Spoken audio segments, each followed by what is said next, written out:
todos. Hoy 19 de noviembre, un saludo muy especial para los dominicanos que residen en Estados Unidos y específicamente en Nueva York. Y me refiero a ellos porque aquí constantemente uno escucha de dominicanos que viven acá y los que viven allá. Si eso pasara en Estados Unidos, otra fuera la situación. Cuando hablamos de algo de tránsito, de poner una multa, del irrespeto a las leyes de tránsito, entre otras cosas. Sin embargo, en todas partes se cuecen habas. ¿Y por qué yo lo digo? Por las críticas en contra de la alcaldía de Nueva York y de todas las agencias gubernamentales que inciden en la cotidianidad de las diferentes comunidades del estado de Nueva York, por la sorpresiva tormenta que se ha dicho de nieve, que ha sido la peor, la más intensa en cerca de 130 años. Muchos esperaban, según pronósticos de meteorólogos y de políticos, una cantidad de nieve que luego fue superada 7 veces y asimismo, en vez de una demora para transportarte a tu lugar de 1 hora, hubo demoras de 9 horas. Y hubo casos donde los estudiantes tuvieron que dormir en las escuelas y ya ustedes se imaginan la incertidumbre de los padres sin saber dónde estaban sus hijos porque el transporte escolar en esa zona no pudo funcionar. Y directores de escuelas y profesores tuvieron que comprar cena y habilitar las áreas de la escuela para que los estudiantes pudiesen dormir allá. Fue un caos en el transporte, una cantidad de nieve que se decía, bueno, va a nevar por 1 hora, pero nevó 7 veces más de lo esperado, con demoras en el transporte de hasta 9 horas. Algo inconcebible en una sociedad que se planifica tanto y que advierte tanto ante cualquier desastre. Pero bueno, ya todo se normalizó. Y aún no ha comenzado el invierno, que será el próximo 21 de diciembre.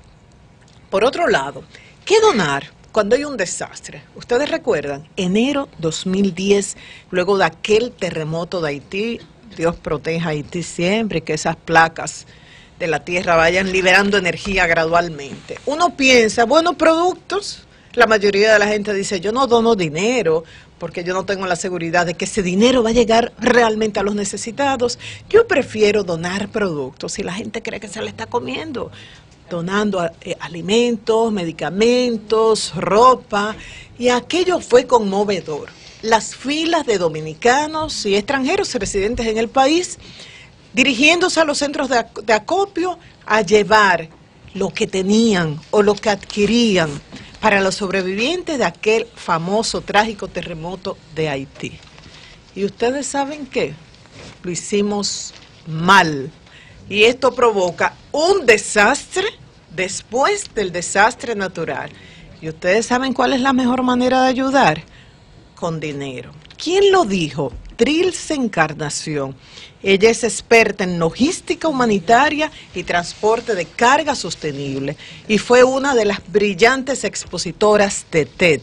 Ustedes saben, TED, muchos son seguidores, es una plataforma a nivel internacional donde conferencistas de diferentes áreas que son innovadores, que realizan un trabajo que transforma, que mejora la calidad de vida de muchos, presentan una exposición de cerca de 20 minutos y uno puede disfrutar de esto tanto a nivel presencial como a nivel del internet. Y hay versiones locales, acá desde hace 9 años se está realizando, uno de los organizadores en esta versión, en esta edición del 2018 fue Freddy Arturo Ginebra y fue maravilloso. Y siguiendo con la exposición de Trilce Encarnación, ella mostró fotografías y datos que de verdad convencían a uno, porque uno decía, ¿cómo donar dinero? Dice ella, cuando se dona productos, primero uno no está bien claro de cuáles son las prioridades. Nos mostró fotografías de Haití, donde una gran cantidad de la ropa donada estaba como basura en la calle. Pero no las fundas plásticas donde venían la ropa, no. La ropa también, es decir, de los sobrevivientes, de los necesitados, luego de adquirir la sábana que necesitaban, el pantalón, la camisa, lo que fuera, lo otro no les interesaba y eso se perdía. Pero solamente se pierde la ropa. ella presentó ejemplos de Indonesia, todo bien documentado, de Japón, lugares donde ha habido desastres naturales en los últimos años.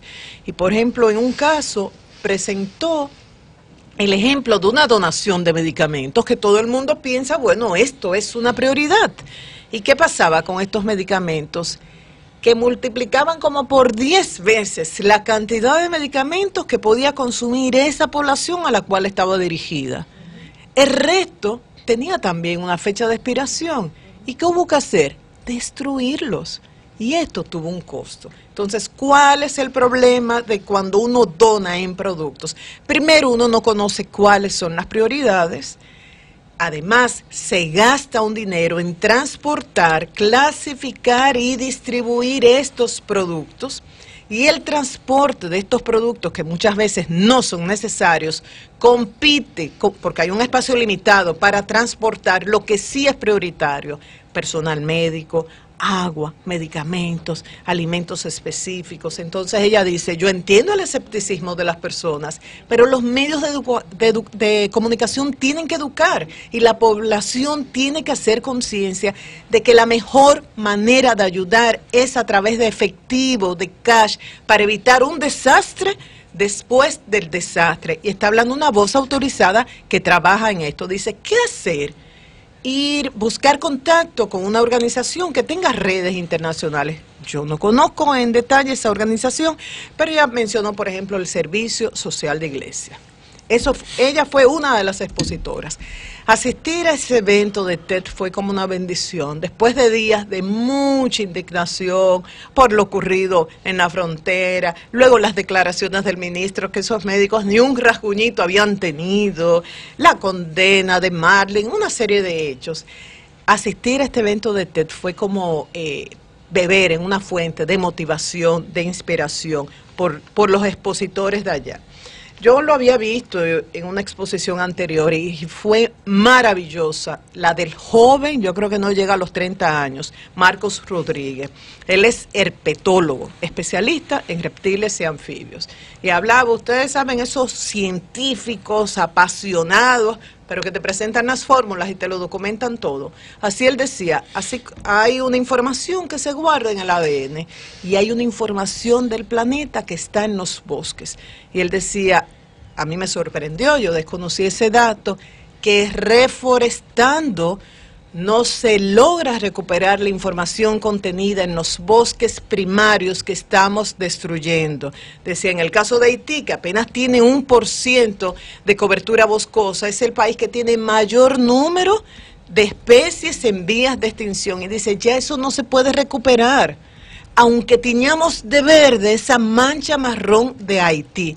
Dice, el que cree que reforestando recupera la información contenida en ese bosque, no conoce cómo funciona un ecosistema y las interacciones que hay. Él decía que su abuela había muerto de leucemia hace varios años y que ella desconocía que en el jardín de su casa, y mostró la fotografía, es una flor muy común acá en los jardines, creo que florece todo el año y tiene un nombre muy sencillo, todo el mundo la conoce. Dice, esa flor tiene el componente químico con el cual están tratando la leucemia. Ojo, no es para hacer té de eso, eso se trata a través de una industria farmacéutica. Pero fue el planteamiento de Marcos Rodríguez. El artista Janio Lora presentó una conferencia magistral. ¿Para qué sirve ser dominicano? Demostró cómo, desde que surge el merengue, 2 o 3 o 4 siglos más bien, después del encuentro de las razas, el merengue ha servido para todo, dice, desde enfocar la muerte con alegría, y citaba el Se murió Martín, o las tragedias de ay, seña Juanica, se me muere el niño y no tengo medicina, y dice, hasta para juntarnos como activistas, mencionaba el caso de los haitises. Entonces, ¿cuál era el planteamiento de Janio? Dice, últimamente se está vendiendo al dominicano como corrupto, violento, abusador, materialista, y él decía, no, nuestra esencia es de ser solidarios, es de gente alegre, y dice, el que decide irse del país, bueno, que le vaya bien, pero que nunca olvide su esencia donde quiera que va, y el que se quede aquí, igual. Y termino con la exposición de Diego Carson Simón. Esto es un caso extraordinario, un joven de 18 años con unos diagnósticos de epilepsia nocturna y de trastorno de movimientos estereotípicos. Yo desconocía eso. Comienzan a mover manos, pueden hasta golpearse la cabeza, no fue su caso.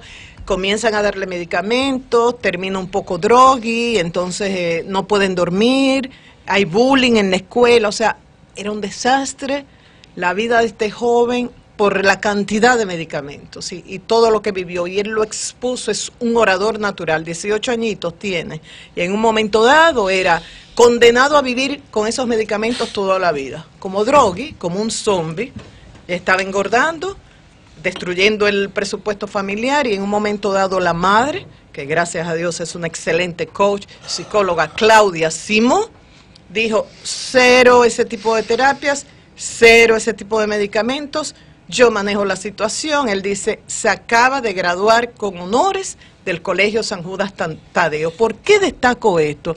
Porque él tiene su conferencia al servicio de personas que pudiesen estar necesitándola. En el caso de él, él dice, tuvo una madre que dedicó un 80% de su tiempo a mí. Claro, era una madre especial. Una educación de calidad en el Colegio San Judas Tadeo. Buena relación con Dios. Y dijo, y además sustituí con la orientación de su madre, nadie que deje los medicamentos así por así, su madre tenía capacidad para manejar el caso, dijo, sustituir los fármacos por otro tipo de terapias. En su caso, él dijo, ajedrez, natación y música era una actividad física y mental que mientras estaba ocupado en eso, se reducían los movimientos que le hacían la vida imposible. Estamos ante un orador, oigan el nombre bien, Diego Carson, el padre es extranjero, Simón. En 5, 10, 15 años habrá que pedirle autógrafo y habrá que pedirle cita para poderlo ver. Un orador número 1A, yo creo que fue el mejor de todos los que se presentaron ahí. Y ahí se presentaron personas mucho mayores y excelentes. Así que felicidades al equipo TET, y la verdad que mejor momento no pudo ser, después de tanta indignación, a Maurice, encontrar tanta inspiración con estos casos. Bueno, hay una situación.